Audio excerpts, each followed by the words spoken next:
Bonjour Cécile, bonjour Patrick, bonjour à tous. Bon, Guy, à l'occasion de la journée mondiale du cirque, j'ai pas vérifié ça, mais enfin bon, vous nous avez promis de faire aujourd'hui une chronique sur ce thème.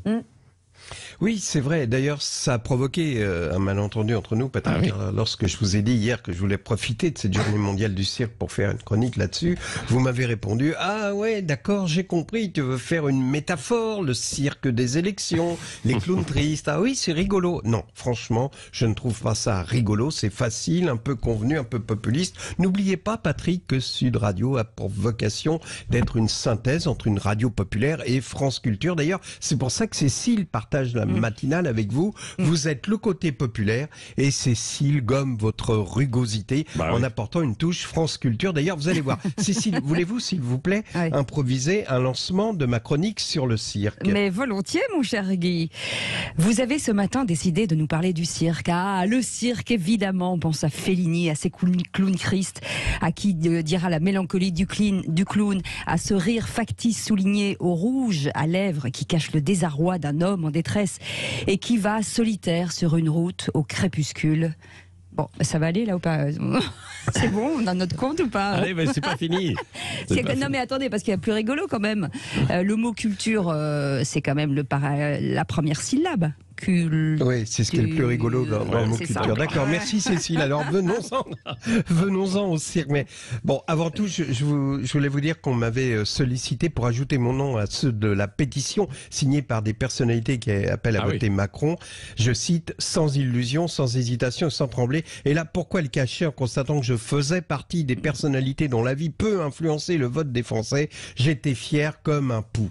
Et là, on me permettrait une petite digression, car en écrivant ces mots, je me demande qui a décrété que le pou était fier. C'est idiot, a-t-on jamais vu un pou marcher fièrement d'une allure arrogante que nenni? Alors, j'ai fait des recherches et je vous assure que c'est vrai, j'ai appris que l'expression fier comme un pou vient du latin pullus qui a donné le mot poule, qu'on écrivait sans E pour désigner un coq, un poule. Vous voyez, P-O-U-L. C'était un coq. Et donc, on disait fier comme un coq, fier comme un poule. Voilà, ça c'était le côté, ma petite contribution France Culture. Voilà.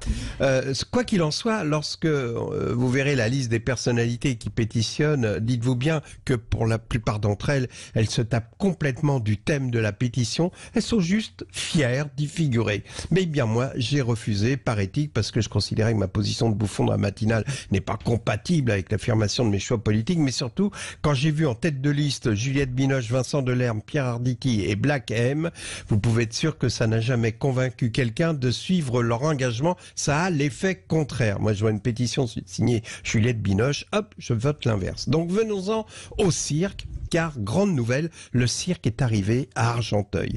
Alors, vous l'imaginez, ça éveille en moi des souvenirs d'enfance. Chaque année, au beau jour, le cirque venait s'installer sur les quais de Seine, ce qu'on voit sur les tableaux de Monet. Parfois, c'était des grands cirques peints d'Herbouglienne, mais d'autres années, c'était un petit cirque minable qui s'appelait le Grand Cirque Pépito. Évidemment, on ne peut pas croire que le mot Pépito puisse qualifier un grand cirque, déjà. Bon.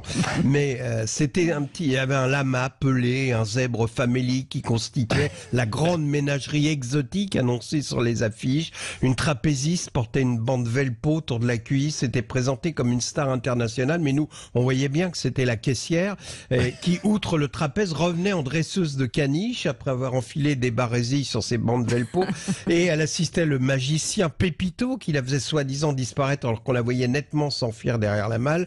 Enfin bref, chacun des artistes revenait à plusieurs reprises. Vous savez comment ça se passe dans ces cirques-là.